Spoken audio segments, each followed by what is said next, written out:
Bienvenidos todos y todas nuevamente a nuestro programa En la Balanza. Estas 3 últimas semanas, ciertamente en nuestro continente, en nuestra región amada, han estado ocurriendo situaciones vinculadas a demandas y transformaciones sociales. Pero vamos a comenzar hoy conversando sobre algo que, lejos de preocuparnos y presentarlo para el análisis, nos alegra muchísimo.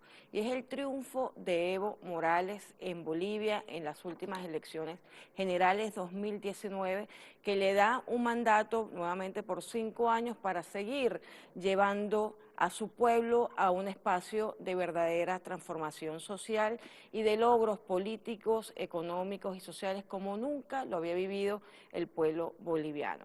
Antes de comenzar el análisis con nuestro invitado de hoy, quisiera que pudiéramos ver un video que tenemos preparado que se usó en la campaña electoral del candidato Evo Morales recientemente y que da elementos de análisis para entender en qué consistieron las transformaciones en Bolivia. Por favor, director, ¿nos puede permitir el video?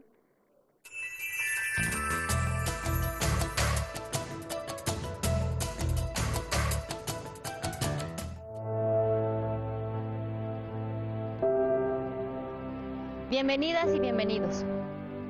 Ustedes han sido invitados a participar de una competencia diferente. Una competencia que retrate fielmente nuestra vida y nuestra historia. Estas son las reglas.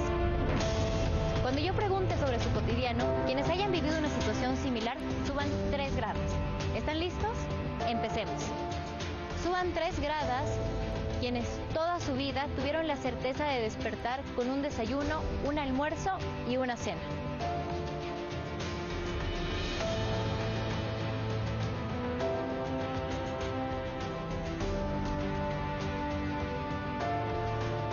Ok, gracias. Suban 3 gradas quienes tuvieron la oportunidad de estudiar en un colegio particular.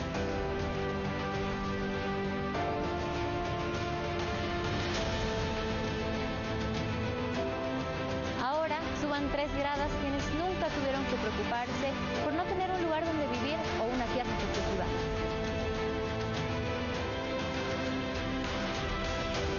Suban 3 gradas quienes nunca tuvieron que preocuparse en hacer filas para comprar gas. Finalmente, suban 3 gradas quien alguna vez necesitó atención médica.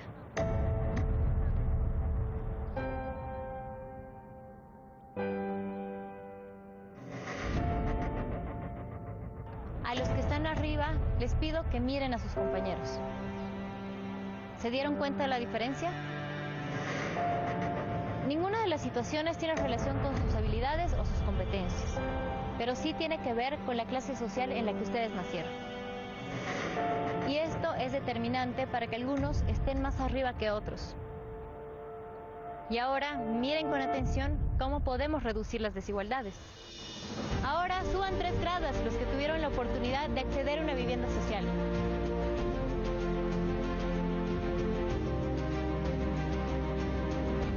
Suban 3 gradas quienes recibieron el bono Juana Zurduy.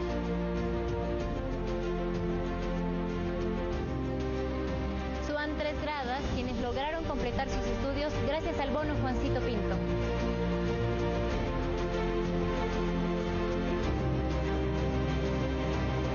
Suban 3 gradas quienes en los últimos años lograron acceder a gas domiciliario.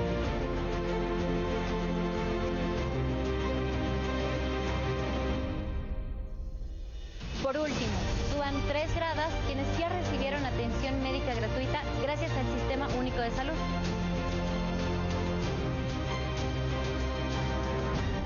Miren todos a su alrededor. Este es el resultado de distribuir las riquezas, de valorar al pueblo y construir un país más justo.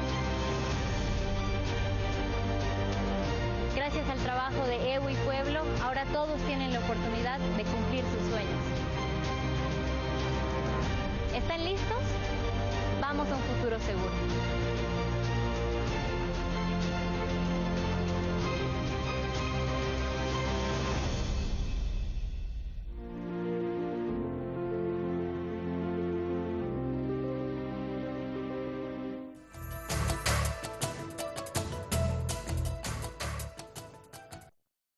Antes de comentar el video que acabamos de ver, quiero presentarles al profesor Vladimir Adrianza. Bienvenido, profesor.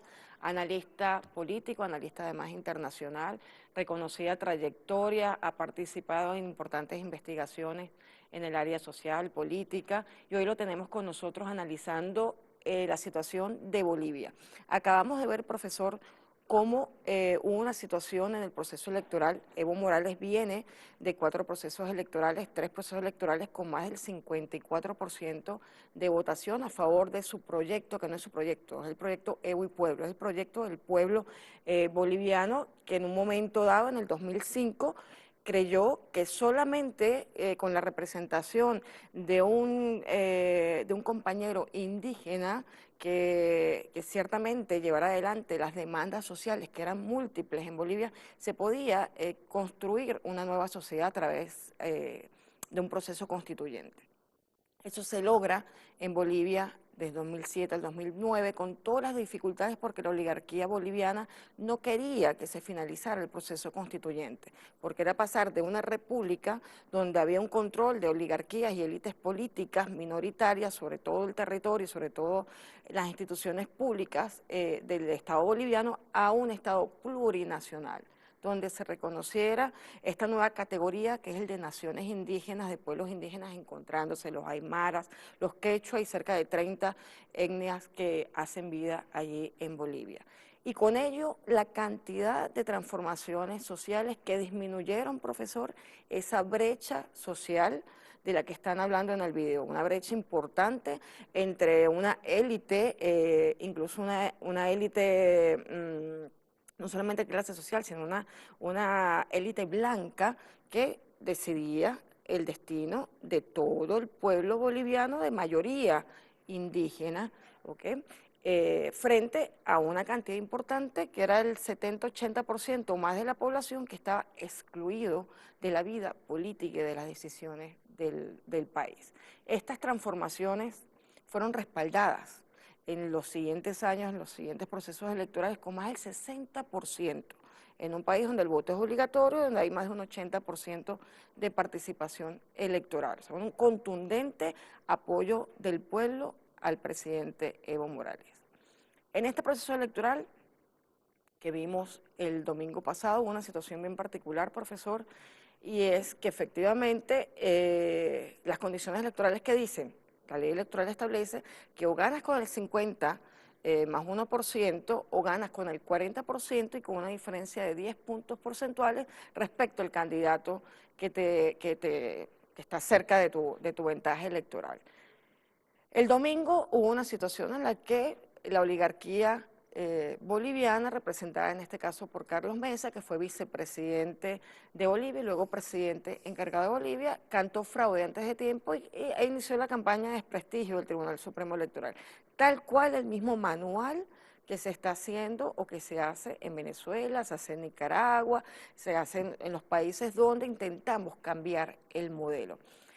Ante esta situación que estamos observando en Bolivia, ya hoy con los resultados electorales permanentes, porque hablemos de un resultado preliminar de un conteo rápido el domingo, eso hay que cotejarlo con las actas que llegan a la sala plena del tribunal para dar un resultado final, ajustado a las actas físicas del proceso electoral. Da por ganador al presidente reelecto Evo Morales, pero ante una situación en la que comienza una campaña de desestabilización en Bolivia. O sea, ante esta situación, ¿qué opina usted como analista político? Bueno, lo primero que tengo que decir es muchas gracias por la invitación al programa. Lo segundo es que hay que entender que si alguna máxima de las que publicó Carlos Marx en su tiempo tiene validez todavía y tendrá validez por muchos siglos, diría yo, en la historia de la humanidad, es que la historia de la humanidad es la historia de la lucha de clases. Con esto, en días pasados, compartíamos en otro medio con otro periodista y analizamos la situación de Ecuador. Pero cuando tú ves el caso de Ecuador, ves el caso de Perú, ves el caso de Argentina, ves el caso de Brasil, ves el caso de Colombia y ni que hablar de Venezuela, indiscutiblemente ves las diferencias que existen entre los intereses de las clases dominantes que vienen en muchos casos corriendo la arruga desde tiempos de la colonia, y las diferencias entre lo que son las clases dominadas, en este caso representadas por los sectores populares de la población en cualquier parte del mundo y más en cualquier parte de nuestra América. Si nosotros entendemos que hace 10 años, antes de que, poquito más de 10 años, que el presidente Evo Morales ganara las elecciones, los indígenas no podían caminar por las aceras si venía una persona blanca. Bolivia tenía el mayor récord de golpes de Estado en su historia desde tiempos de Sucre para acá. De que Bolivia era un país prácticamente quebrado, puesto que el modelo que estaba implantado, sostenido por la clase blanca, clase alta en el poder, era prácticamente de extracción de sus recursos naturales para el beneficio, en este caso, de los Estados Unidos específicamente.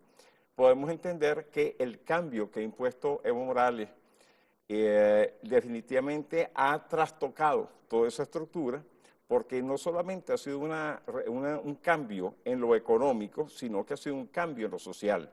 Ha sido un mecanismo de inclusión de esos sectores indígenas, aymaras, etcétera, que hacen vida en Bolivia, que son los legítimos dueños del territorio y de las riquezas de la nación boliviana. Por supuesto, esta gente estuvo excluida durante mucho tiempo y con esa exclusión es justamente lo que revierte el presidente Evo Morales en estos momentos, en estos tiempos históricos, y que de alguna manera le da de nuevo el apoyo de esas clases populares, sobre todo las clases campesinas, en su reelección para continuar un proyecto que para Bolivia es un proyecto totalmente histórico. Así es. Nosotros vamos a tener que ir a un corte en este momento, profesor, y vamos a continuar analizando el caso Bolivia, que es muy interesante y que además estamos celebrando junto con el pueblo de Bolivia el triunfo del compañero Morales. Seguimos a un espacio de análisis seguidamente.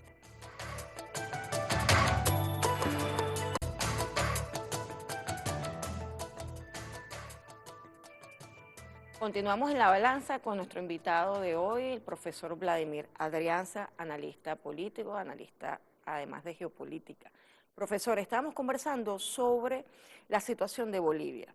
Ciertamente vimos el domingo, como estábamos comentando, luego un proceso electoral, que hubo una campaña de descrédito del Tribunal Electoral y todo un despliegue planificado de la campaña del fraude, igual como lo hizo aquí Capriles en las elecciones donde él llamó a pagar la rabia con las terribles consecuencias que vimos, ¿no?, en ese momento. Lo mismo pretendían hacer en Bolivia. Pero para entender qué pasa en Bolivia, hay que hablar un poco de lo que ha sido la historia reciente de Bolivia. Venimos de una Bolivia que no salía de bloqueos en la calle por manifestaciones de los diferentes movimientos sociales, movimientos indígenas que reclamaban protagonismo. Estamos hablando de antes de la llegada de Evo Morales, de una situación de privatización del agua, de los servicios públicos, de no acceso a la educación, de no reconocimiento de las grandes mayorías y de una exclusión que calaba, llegaba a un 30% de pobreza reconocida además por organismos internacionales, disminuida por Evo a la mitad, y una situación de pobreza extrema de cerca del 15%, también disminuida por Evo Morales a la mitad. Y por supuesto un proceso constituyente que permitió constitucionalizar grandes transformaciones que quedaron allí en ese pacto, que ciertamente el pacto político que se discutió en la constituyente no fue el que finalmente se aprobó, porque hubo al final que negociar un texto que fuera un poco menos violento en cuanto a las transformaciones, porque si no, no iban a dejar que se aprobara, que saliera el texto constitucional. Sin embargo, esta situación de privatización de los servicios, de guerras, porque hubo una situación violenta, una de las más conocidas recientes fue la guerra del agua, precisamente porque estaba totalmente privatizado el acceso al agua potable, por negociaciones que se hacían con empresas europeas que querían apropiarse de estos recursos y que limitaban al pueblo de Bolivia para incluso acceder al agua por vía de la lluvia. Es una situación de total dominación y de total explotación al pueblo boliviano que se revierte, que cambia el modelo y que ahora las oligarquías que tienen esos compromisos financieros con la banca internacional, estos compromisos con grandes empresas que quieren apropiarse de recursos como el agua, como la sal, como el gas, quieren reinstalar el modelo y por eso empiezan esta campaña contra Evo Morales. Háblanos un poco de estos elementos que estoy mencionando desde su perspectiva. Fíjate que hay un detalle que hay que tomar muy en cuenta, que es que hasta los inicios de los años 2000, ¿qué era Bolivia desde el punto de vista de la política continental, de la política exterior continental de los Estados Unidos? Era un proveedor de gas, eso hay que entenderlo. Por supuesto, en la medida en que la clase alta boliviana, inclusive el ejército, contribuyeron a la sumisión delante de los Estados Unidos, en esa medida la única forma de extraer esos recursos era quitándoselos a lo que es la inversión dentro de la propia Bolivia. Y eso fue lo que sucedió. De hecho, se llevaban el gas de Bolivia para generar un fenómeno que se llama el spark spread. Ese spark spread no es otra cosa que simplemente procesar en México ese gas natural y vendérselo como electricidad a los Estados Unidos, pero electricidad a un costo mucho más barato para distribuirla dentro de los Estados Unidos y que eso generara un bienestar en los Estados Unidos a costillas justamente del pueblo boliviano. Ni que hablar ahora con el caso de lo que tú hablas de la sal, realmente es el litio, son las minas de litio a cielo abierto y son minas de litio que no desgastan los yacimientos naturales de Bolivia, sino que simplemente es parte de lo que se va reproduciendo naturalmente y que de ahí se va a sacar el litio que es necesario para todos los mecanismos energéticos que se están planteando en los próximos tiempos, sobre todo con los autos que son a baterías, con los autos eléctricos, en pocas palabras. Entonces, esto nos lleva a entender cuál es el interés del capital internacional sobre el caso de Bolivia y a entender una máxima, que el capital extrae las riquezas que le pertenecen a un pueblo por medio de un conjunto de elementos internacionales que forman parte de la infraestructura del capital internacional para poder extraer esos elementos, esos insumos. Evidentemente eso causa un estrago y sobre todo que todos están relacionados con el concepto del neoliberalismo aplicado en diferentes países y más en países como los nuestros, el caso latinoamericano, que son países de la periferia. ¿Periferia de quién? Periferia en tiempos del Imperio Español, en tiempos del siglo XIX, de potencias como Francia e Inglaterra, y en tiempos del siglo XX y para acá, periferia de los Estados Unidos. Todo país central tiene una periferia y esa periferia justamente es la que provee justamente de las materias primas, de mercados cautivos, de apoyo prácticamente para que el bienestar que se genera ahí se genera realmente en los países centrales y no justamente en los países que son periferias. Bolivia fue tratado como una periferia, como ha sido Venezuela, tratado en el siglo XX como una periferia, como han sido varios países de Sudamérica tratados como una periferia y definitivamente la América toda, la América del Sur sobre todo, no ha dejado de ser periferia para un imperio de turno. Y de ahí justamente el problema que tenemos ahora, que el caso de los países suramericanos, la gente en tiempos del presidente Chávez, y por supuesto en concordancia con Lula, en concordancia con los Kirchner, en fin, de alguna manera desnudaron esa situación y tuvimos una década que fue la década ganada ya de los años 2000 para América Latina, década que ha intentado golpear a los Estados Unidos en todas las formas posibles y al capital internacional, porque la forma como el capitalismo europeo y el capitalismo estadounidense tiene visto a la América Latina es simplemente como un proveedor de materias primas y un sitio para la circulación de los bienes y servicios que ellos producen. Y eso lo está ratificando Donald Trump en estos días. Esa situación es la que lleva a que haya una confrontación de intereses, una lucha de clases en diferentes aspectos, donde las clases pudientes simplemente están relacionadas ¿con quién? Con las clases pudientes en relación de subordinación. Eso no es un invento mío, eso lo han dicho autores como Teotonio dos Santos, que varios libros escribió en vida, y que definitivamente es un hecho que viene así plantado desde tiempos coloniales, pero sobre todo que se acentúa en el siglo XIX, después del inicio, después de la primera afectación que tiene la América Latina, después de lo que fue la primera revolución industrial. Ese hecho nos indica, clara y meridianamente, que lo que está planteado en América Latina es la reivindicación de todos los sectores populares frente a una oligarquía que siempre ha sido entreguista y siempre ha estado subordinada a los intereses extranjeros, que no ha sido capaz ni siquiera de articularse, porque hay un detalle que a mí me llamó mucho la atención de la conferencia que dio, de intervención, perdón, que dio Cristina Fernández en 2015 en el Encuentro de las Américas, en tiempos donde estuvo Obama y todo lo demás. Y entonces que ella dijo que, bueno, que los Estados Unidos había hecho su papel, o sea, sus clases dirigentes, su clase política, había hecho su papel, o sea, desarrollar la nación sin prestarle con mucha atención a lo que le dijeron los demás. Mientras que en América Latina, en todos los países sudamericanos, siempre habían estado pendientes de aquellas líneas que le zumbaban o de Europa o de los Estados Unidos. Evidentemente, hemos tenido una oligarquía, sobre todo estas clases dominantes, que han usufructuado sus beneficios a lo interno, que no han sido capaces inclusive de interrelacionarse dentro de los diferentes países, pero han mantenido su misma forma de actuación como la tuvieron sus predecesores en tiempos anteriores, en tiempos del siglo XIX y tal vez antes. Y todo eso, por supuesto, ha llevado a que la América Latina como tal siga siendo un área periférica en el mundo, y eso es justamente lo que rompían y lo que intentó romper el presidente Hugo Chávez, que tomando en cuenta lo que Bolívar dijo, en pocas palabras, sobre todo lo que, entre muchas cosas que dijo el Libertador, lo que planteó en el Congreso Anfictiónico de Panamá, evidentemente permitió era proyectar a la América, o sea, de lograr el equilibrio del universo, estaba basado en 4 elementos que eran básicos, y hay que entenderlo así, que fue lo que planteó el Libertador.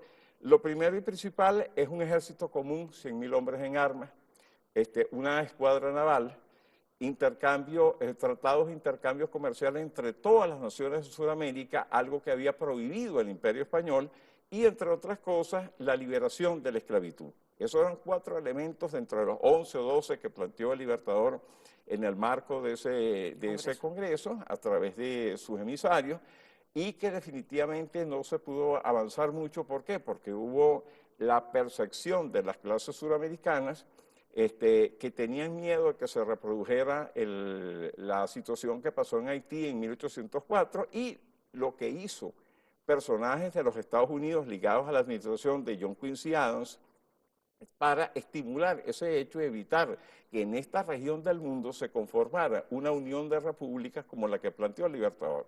Viniendo a tiempos más actuales, eso fue lo que intentó Hugo Chávez revivir, lo hizo en buena medida, creó un ordenamiento en América Latina de un relacionamiento diferente, se crearon el ALBA, la CELAC, la UNASUR, todos esos serie de elementos, CELAC y UNASUR, que ahorita está inhibido justamente por la posición de las potencias, de los países, de las oligarquías de esos países suramericanos, haciéndole relación a la potencia de los Estados Unidos. Y eso, en algún momento, en el marco de lo que es la confrontación de intereses dentro de América Latina, tendrá que darle cauce, tendrá que pasar esta página y volver a retomar lo que había planteado Kirchner, Lula y Hugo Chávez en su momento. Tenemos que irnos a un corte, profesor, pero hay unos elementos que son interesantes que quiero que usted los converse. Y es que en Bolivia, gracias al compañero Morales, los indicadores sociales y económicos mejoraron en varios puntos, ¿no? En varios puntos porcentuales. Estamos hablando de un Producto Interno Bruto que tiene un indicador que nunca se había visto al nivel que tiene en este momento Bolivia, el acceso a la educación, disminuyó la mortalidad infantil, disminuyó la morbilidad, o sea, una cantidad de elementos que hablan de desarrollo en Bolivia y que benefician también a la clase social que estaba antes dominando el espectro político, el espectro del gobierno. O sea, vamos a conversar en el otro segmento Entonces, si esto es así, ¿qué es lo que reclama esta oligarquía? Ya lo has ido hilvanando, pero terminar de decirle a quien nos escuche exactamente qué es lo que persigue la oligarquía en este momento en Bolivia. Seguimos un corte y volvemos con el profesor Vladimir Adrianza.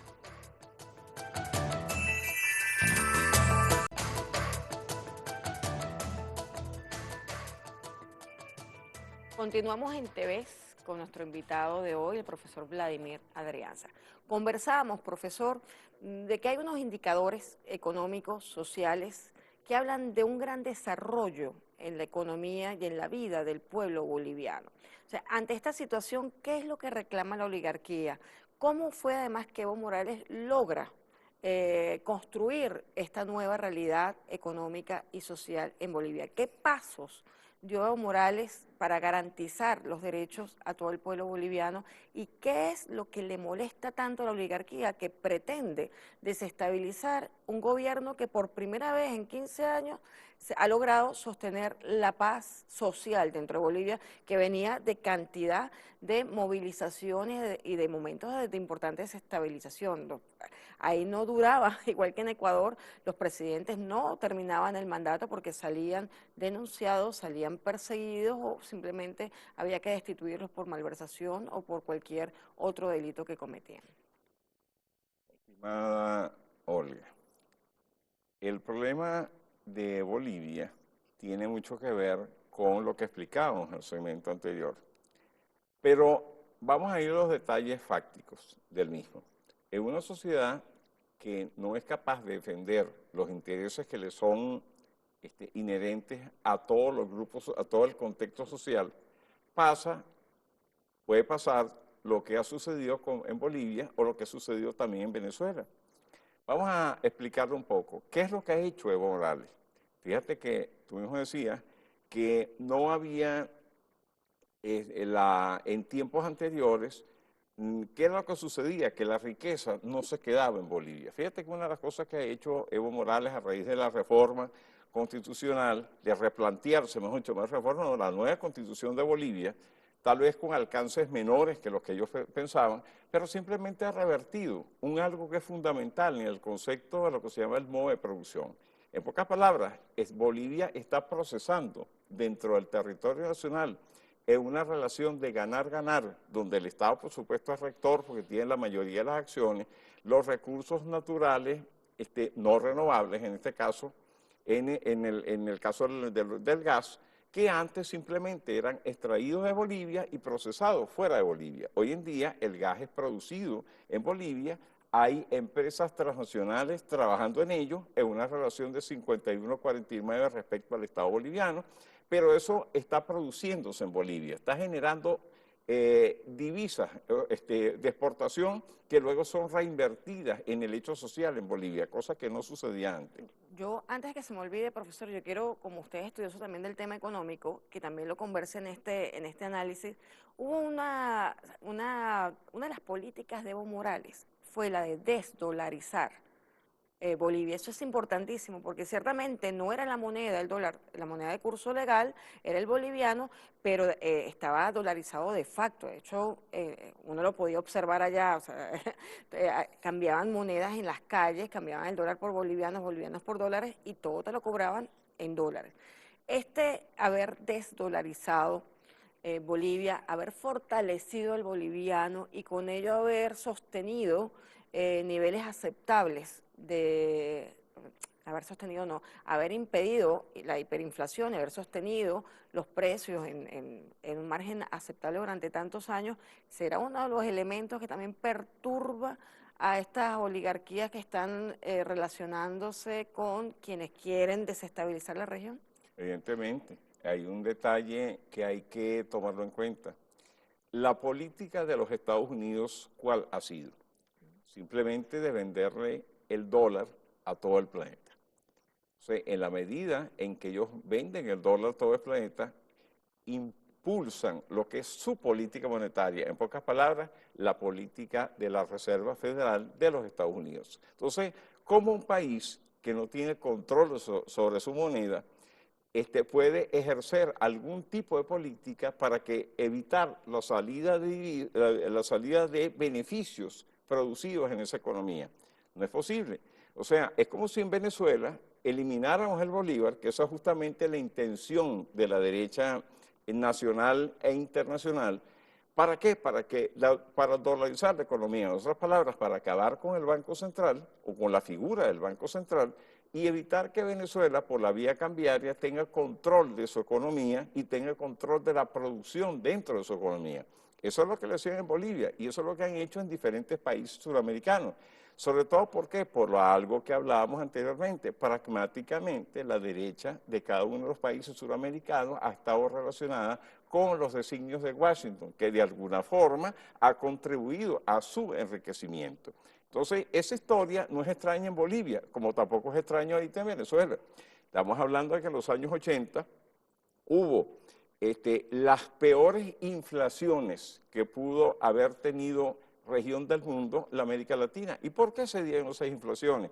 Por algo muy simple.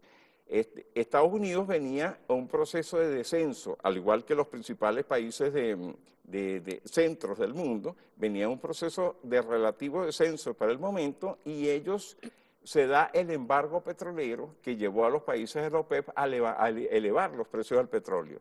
Ese dinero que ellos mismos emitían, que eran dólares, libras esterlinas y demás monedas de la época, ¿a dónde iba? A los bancos que hacían juego en la City de Londres y en la Bolsa de Nueva York. ¿Cómo pagarle los intereses a esa gente que estaba colocando dentro de su mismo flujo financiero grandes cantidades de dólares? Bueno, muy sencillo, simplemente inventaron el hecho de bajarle los intereses, distribuir eso en los países del tercer mundo y cuando ya los países estaban bien endeudados, simplemente levantar las tasas de interés y crear la deuda externa que tuvimos en los años 80. Es un mecanismo de dominación, en pocas palabras.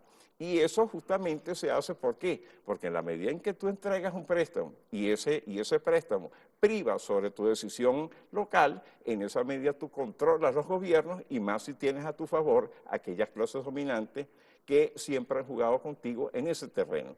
En pocas palabras, era la forma de contener el desarrollo de la América Latina en función de ¿qué? De mantener a la América Latina como una periferia que siempre iba a generar beneficios hacia ¿qué? Hacia los centros de poder, en este caso hacia el gran capital internacional, relacionado con el Fondo Monetario Internacional, relacionado con el Banco Mundial y relacionado con la élite financiera que gobierna el mundo, pues en diferentes formas, y que viene apuntando a todo lo que es el mecanismo de la financiarización desde los años 70 para acá.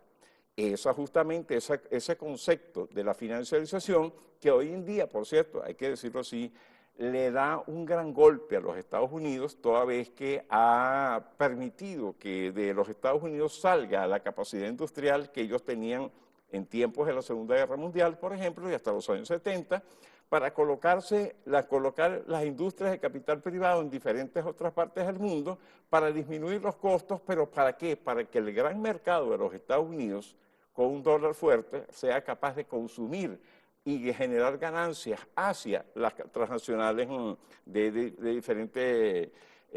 diferentes sitios de mercado, de diferentes productos en el mercado.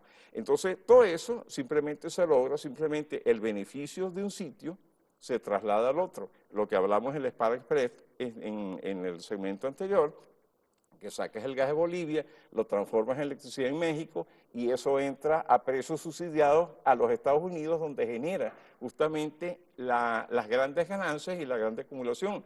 Inclusive eso sucede hasta con la economía de la droga, hay que decirlo así.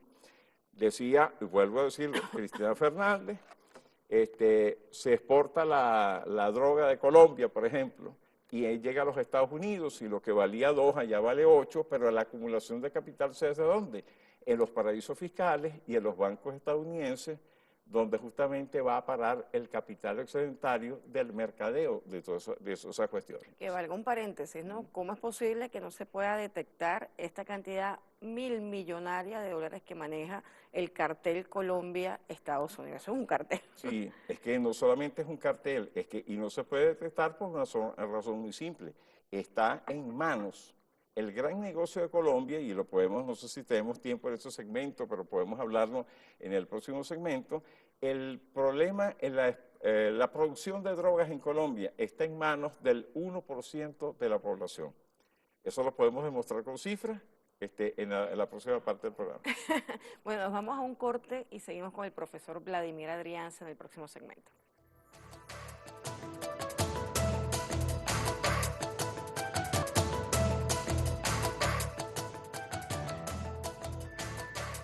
Continuamos en La Balanza, aquí en TV con el profesor Vladimir Adrianza. Profesor, nos habíamos quedado en un punto que querías resaltar, que es justamente el tema de Colombia, del manejo de lo que produce esa economía subterránea de la droga entre Estados Unidos y Colombia. Bueno, es simple.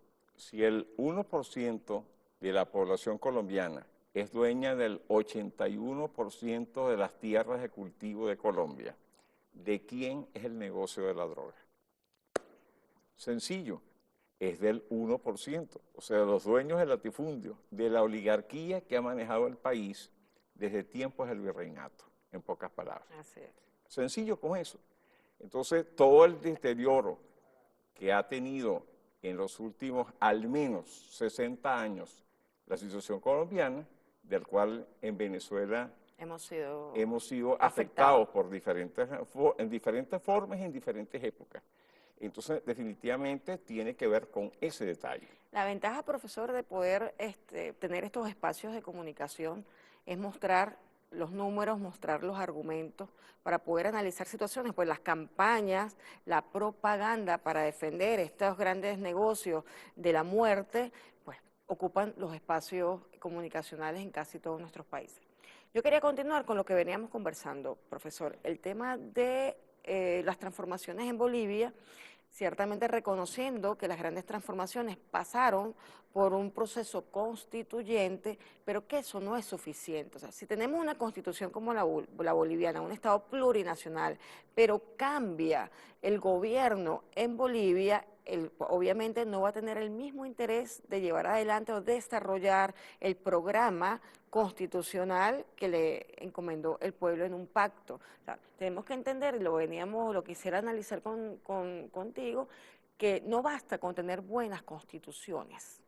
Hay que tener un gobierno que quiera desarrollar una política en beneficio de las mayorías y de la defensa de la soberanía y de la integridad. Eso lo aprendimos con el comandante Hugo Chávez. O sea, no es solamente el cambio constitucional, sí, muy bien, es importante, es la estructura, pero con un gobierno de derecha, aquí lo vimos con la Asamblea Nacional. Si dejamos que quienes llevan la Asamblea Nacional en desacato se monten en el gobierno, van a desmantelar el Estado-Nación. Y lo vimos en Ecuador. Ecuador tuvo también un proceso constituyente que finalizó antes del de Bolivia, tuvo menos altercados para finalizar, quizás era menos ambicioso la transformación constitucional de Ecuador que la de Bolivia en términos constitucionales, pero culminaron con un nuevo texto con algunos avances y progresos en cuanto al tema del derecho ambiental, el derecho de los migrantes y otras problemáticas que se le presentaban. Pero tiene un gobierno con un traidor que es Lenín Moreno, que entregó y que comprometió al país y al pueblo de Ecuador con el Fondo Monetario Internacional. Entonces no basta, porque uno puede decir, porque la campaña de ellos es, bueno, ya tienen mucho tiempo en el gobierno, ya Correa, la Revolución Ciudadana tenía mucho tiempo, o el movimiento del socialismo en Bolivia ya tenía mucho tiempo, ¿para qué se va a volver a reelegir? Que dé la oportunidad a otros. No, señor, dar la oportunidad significa que las oligarquías retomen y reinstalen un modelo que además empobrece y asfixia a las mayorías. Háblanos de eso. Fíjate que el capitalismo se caracteriza por poner el poder en pocas manos. En pocas palabras, la acumulación va a un segmento muy pequeño de la sociedad, mientras que las grandes mayorías tienen la desventaja de no percibir en la misma magnitud justamente lo que la sociedad en su conjunto produce, porque lo que la sociedad produce es producto del trabajo, y el trabajo está en manos de la gente. Sin embargo, eso no es el mensaje mediático que se ve desde los medios de comunicación de la derecha en cualquier país. Se hace una exaltación del capital como si fuera lo que realmente mueve aquella etapa productiva, aquella fase productiva de cualquier economía. Y no es así. El factor fundamental de cualquier economía es el trabajo, y el trabajo físico y el trabajo intelectual, o sea, es el ser humano, en pocas palabras. Entonces, eso sucede en estas sociedades, que el mensaje mediático difundido por la derecha realmente termina creando un factor de, por una parte, de aculturación, pero por otra parte, de desplazamiento de los intereses de las clases populares respecto a lo que son sus legítimos intereses. Y eso justamente es parte de la gran arma que ha manejado el capitalismo, en pocas palabras, para justamente producir estos cambios que no deberían, o sea, debería haber una continuidad histórica entre aquello que le haga bien a la nación, y lo que le hace bien a la nación está directamente relacionado con lo que le haga bien a sus mayorías, no justamente a sus minorías. La minoría es la minoría, vamos a estar bien claros, y la mayoría es la que debería ser beneficiada de cualquier cambio o transformación histórica que se pueda hacer. Lo que se requiere en América Latina es una continuidad de personas, de factores en el poder que permitan reivindicar la soberanía de los pueblos, la soberanía económica, la soberanía, el derecho, mejor dicho, de poder disfrutar cada uno de los bienes producidos en un determinado país para, en condiciones igualitarias, si es posible, para toda la población. Y en condiciones de complementariedad, que fue algo también que hemos desarrollado. Claro, y amén de que el concepto de, fíjate que el concepto de empresas transnacionales que se planteaba, bueno, con Evo Morales, yo me acuerdo que una de las discusiones aquí sobre el caso del ALBA, perdón, se hacían, era justamente para eso, para de alguna manera enlazar las fuerzas productivas de la región para el beneficio de la región. Otra de las cosas que planteaba el presidente Hugo Chávez era justamente la creación de una banca regional para la inversión y el desarrollo de las fuerzas productivas regionales. Nada de eso, todo está paralizado. ¿Y por qué está paralizado? Porque simplemente la acción de los Estados Unidos y sus élites dominantes simplemente han congelado esa cuestión en la región a raíz de su relación justamente con las clases pudientes de los diferentes países. Yo quisiera nada más hacer una observación, profesor, para hablarlo en otro momento porque no nos va a quedar tiempo, pero hay que aclarar que la categoría de pobreza está vinculada al capitalismo. Claro. Son categorías que están relacionadas a la pobreza, no es una categoría que está vinculada al modelo socialista, no tiene nada que ver, todo lo contrario. El capitalismo genera pobreza, es una consecuencia directa del capitalismo y del desarrollismo del capitalismo, y lo que hace el socialismo es resolver el problema que deja el capitalismo, o sea, resolverlo estructuralmente, resolver las causas estructurales de esa pobreza que es consecuencia. ¿Qué hace el capitalismo? Bueno, desarrolla algunas políticas, algunas leyes para paliar ese daño colateral que es haber sumido al pueblo en la pobreza para porque necesita, es consecuencia directa de su propio desarrollo como capital. La esencia del capitalismo es la acumulación de capital. Exacto. La acumulación de capital se hace a través de toda la superestructura, o sea, las leyes que gobiernan aquella sociedad y de una infraestructura que justamente es la que se encarga de canalizar la plusvalía producida en la sociedad hacia esas clases dominantes. En muy pocas palabras. Eso se acentúa todavía en un país periférico o un país de la periferia. La América Latina tiene 500 años, perdón, siendo periferia. La única forma de romper eso es que la voluntad de los pueblos esté por encima de los intereses de la clase oligárquica local en cada región e internacional, que es la que se nutre de ese producto. ¿Para luego qué? Producir un modelo que permita la redistribución de la riqueza producida y el desarrollo de sus fuerzas productivas integradas, porque una de las cosas que hay que buscar aquí es romper el modelo que instauró desde tiempos de España y que intentó justamente colocar de nuevo el señor George Bush en tiempos del ALCA, y qué es lo que intenta colocar Donald Trump hoy en día, con que cada uno de los países suramericanos prácticamente se rija por las políticas diseñadas en Washington. ¿Para beneficio de quién? Para beneficio de dos eslogans que ha puesto el gobierno de Donald Trump. Make America Great Again. En otras palabras, hacer a los Estados Unidos grandes de nuevo. Y la otra es America First, Estados Unidos de primero. En pocas palabras, para acentuar su supremacía y para garantizar el bienestar de quién, no de todo el pueblo de los Estados Unidos, vamos a estar bien claros, sino del 1% que controla todo lo que es la banca, los medios de producción que tiene, las inversiones internacionales y sobre todo la Reserva Federal. Nos quedan escasos 2 minutos, profesor. La solución en Ecuador efectivamente es sacar a Lenín Moreno por las vías constitucionales que permite la Constitución de Ecuador, porque ha traicionado la propia Constitución y el voto que depositó el pueblo, porque era para un proyecto, era para una continuidad que fue traicionada por Lenín Moreno.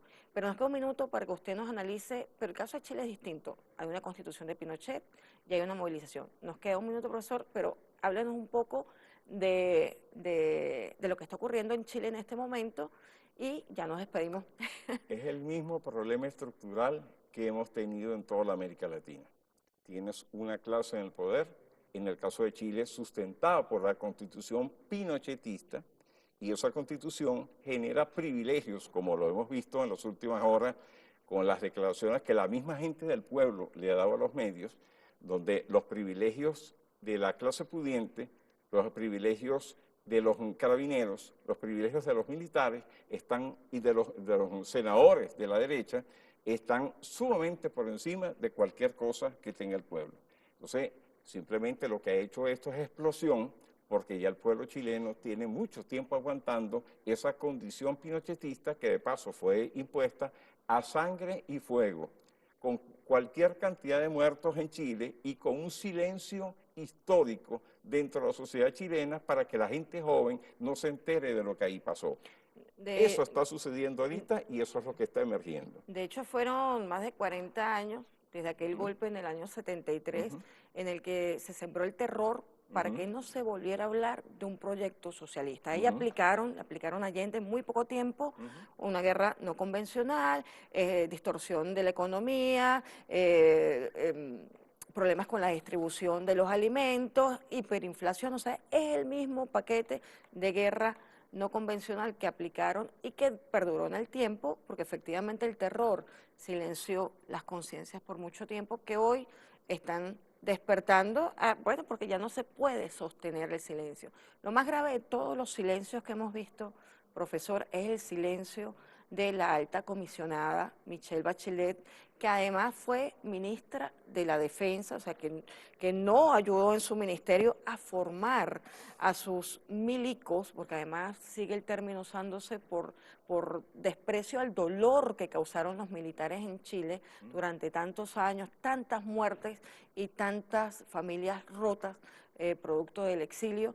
Y no hizo nada por cambiar esa situación, fue presidenta y tampoco hizo nada por cambiar la situación de privatización de la educación, privatización de la salud, formación para la guerra y para el dominio mediante armas letales de los militares sobre la población civil, que es lo que estamos viendo en este momento. No hay uso proporcional de la fuerza, no se implementan protocolos internacionales para control de manifestaciones y Michelle Bachelet, en un silencio cómplice, le comprueba al mundo que hay un doble rasero para el manejo de las situaciones en América Latina. Amiga mía, eso se reduce a dos máximas populares. El bozal de arepas es una, diríamos aquí en Venezuela. No, es que a fulano le dieron un bozal de arepas, en otras palabras, le dieron plata para que se calle. Y lo segundo es el miedo. Indiscutiblemente, si algo se ha quedado evidenciado en estos días, tanto en Ecuador como en Chile, es que la estrategia del miedo es la que intentan montar. Nuevamente, en Ecuador lo vimos clarito, el ministro del Interior, antes militar, diciendo de que iba a sacar armas letales a la calle para poder quebrar la voluntad del pueblo, específicamente del pueblo indígena. Y en el caso de Chile, ¿qué ha sucedido? ¿Qué le han pasado a los mapuches durante todo este tiempo? ¿Cómo los han golpeado? ¿Cómo los han cercenado? ¿Cómo ha tenido la sociedad chilena acceso a las cosas que vivieron en un pasado que su juventud hoy en día no conoce o conoce en muy poco nivel? ¿Dónde está la restitución a las víctimas, a los que fueron golpeados justamente por la postura de Pinochet?